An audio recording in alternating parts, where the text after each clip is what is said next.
Bonjour à tous, aujourd'hui on se retrouve pour une nouvelle vidéo sur la chaîne YouTube. On commence dès à présent sur l'ordinateur, je vais vous parler du projet avec les images, ça sera un petit peu plus facile. Il y a pas longtemps de ça, je suis tombé sur une vidéo sur Instagram d'une personne qui programmait un système de notes avec les langages web, donc HTML, CSS, JavaScript, PHP. Malheureusement, cette vidéo n'est plus disponible. Alors en effet, cette vidéo et ce post ne sont plus disponibles, mais je l'avais téléchargé pour m'en inspirer afin de recréer le système, donc la voici.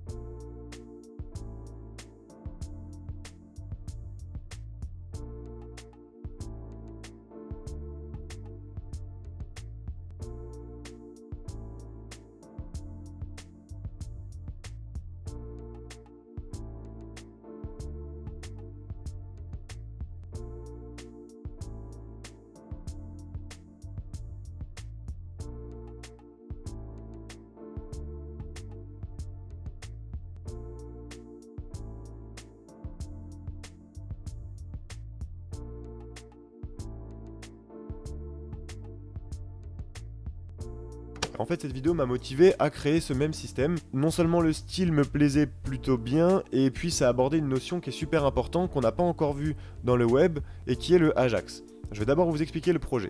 Alors vous le voyez ici, c'est un système de notes avec un design un peu Samsung Android. Et en fait, comme je vous l'ai dit, un système de notes. On va ouvrir la maquette. Je vous mettrai en description d'ailleurs le PDF de la maquette et peut-être même le .xd si ça vous tente. Parce que dans cette vidéo, je vous lance un défi. Ça va être de reprogrammer ce système, que ça soit avec des aides ou pas forcément. Et de me l'envoyer si ça vous tente, évidemment. De me l'envoyer sur le serveur Discord et puis que je puisse jeter un œil et puis qu'on voit ça ensemble. Ça pourrait être sympa. Après, vous le faites à votre niveau. Si vous avez uniquement les bases des vidéos que j'ai présentées sur la chaîne YouTube pour créer son site, ça va pas être faisable, ou du moins pas en entier, parce qu'on n'a pas vu le Ajax et j'attendais cette série pour en parler. Donc du coup, je vous invite quand même à faire ce projet à votre niveau. Il faut savoir que les projets de to-do list, c'est beaucoup répandu comme projet pour constituer un portfolio ou pour expérimenter certains langages de programmation, notamment le web, parce que c'est un projet qui met en relation énormément de domaines et énormément de fonctions en fait du langage de programmation. Donc c'est un super projet et je vous invite à faire celui-ci qui en l'occurrence touche à toutes les méthodes, on va dire, ou beaucoup de méthodes pardon, du web. Alors on va voir la maquette. Voici, c'est une application de notes avec un plus pour ajouter une note. Ici on va pouvoir rentrer un titre, le contenu, et quand on revient en arrière, ça l'enregistre automatiquement. Ici on a les notes qui apparaissent en liste. Bon, j'en ai mis qu'une pour le moment, on verra après une deuxième. Et on peut cliquer sur les trois petits points pour supprimer ou modifier la note. La maquette s'arrête ici, mais voilà, c'était vraiment pour vous montrer rapidement et simplement comment ça fonctionne. On va pouvoir également après plus tard ajouter d'autres notes. Pareil, c'est pas reproduit sur la maquette. Voilà, en ce qui concerne la maquette, c'est vraiment très simple, c'est très rapide, il n'y a pas grand chose. On va passer donc à la version web que je vais vous proposer et qui, elle, est complète. Alors on a ce même système de notes fonctionnel avec notre petite base de données qui est juste derrière et on va pouvoir ajouter des notes. On ajoute des notes et quand on revient en arrière, vous voyez, j'ai cliqué sur le bouton, elle apparaît ici.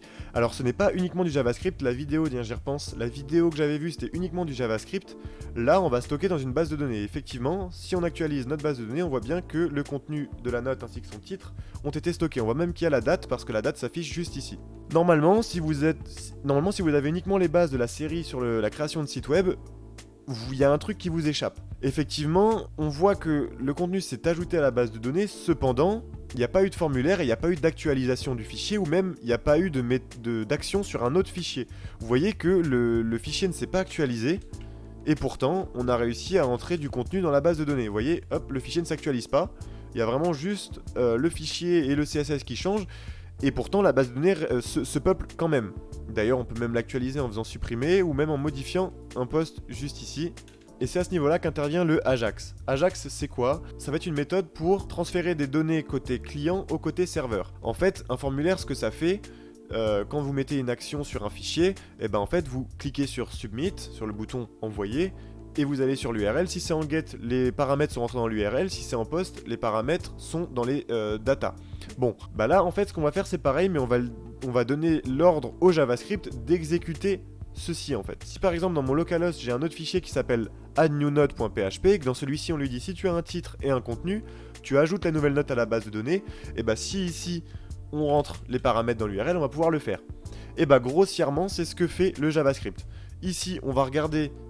Ici, si on a un titre, Si on a un contenu, et bah en cliquant ici, on va faire une requête sur notre fichier addNewNode.php et celui-ci va la rentrer dans la base de données. Deuxième chose qui va se faire quand j'appuie sur la flèche, après avoir bien sûr peuplé ma base de données, quand je reviens en arrière, il affiche l'entièreté de la base de données sous une forme de petits post-it comme ça. Et voilà, en fait le Ajax ça fonctionne comme ça, il n'y a pas besoin de faire des requêtes sur des fichiers, c'est votre page web qui va le faire, votre JavaScript sur votre page web qui va le faire elle-même. Alors évidemment, comme je vous l'ai dit, si vous avez uniquement les bases de la précédente série, ça va pas être possible, mais vous pouvez tout de même essayer en faisant le système avec des formulaires. Voilà le système complet, je pense que j'ai à peu près tout dit. J'ai fait des petites fonctions aussi, j'ai essayé de peaufiner un peu le projet en mode si j'appuie sur le côté, bah, ça enlève ce petit panneau, etc. Si ça vous tente, donc comme je vous le disais, de réaliser le projet et de me l'envoyer, ça pourrait être sympa, on pourrait voir ça ensemble ou voir ça en vidéo. En tout cas voilà, je vous lance entre guillemets le défi. Le but c'est de vous-même vous pousser à votre maximum et à savoir à montrer ce que vous savez le plus faire et d'aller au plus loin dans ce projet. Je m'attends pas à ce que tout le monde réussisse à le terminer et au contraire ce qui va être intéressant c'est de voir là où vous réussissez et là où sont les faiblesses et ce qu'il y a à revoir ou à apprendre. Maintenant effectivement c'est aussi un peu plus compliqué pour les personnes qui n'ont pas vu le Ajax, mais en fait à la suite de cette vidéo, plus tard donc il y aura la solution, je posterai une vidéo ou plusieurs où je développerai complètement le système. Et donc, vous aurez la solution et vous verrez comment fonctionne le Ajax directement en ligne de code. Parce que là, je vous l'ai expliqué. En explication, en théorie, c'est simple. En programmation, ça l'est peut-être un peu moins. Merci d'avoir suivi cette vidéo. Je pense que je vous ai tout dit. Si de toute façon j'ai oublié des choses, je les mettrai en commentaire épinglés. Si vous avez des questions, pareil, en commentaire. Tout sera dans la description en ce qui concerne la maquette et les infos.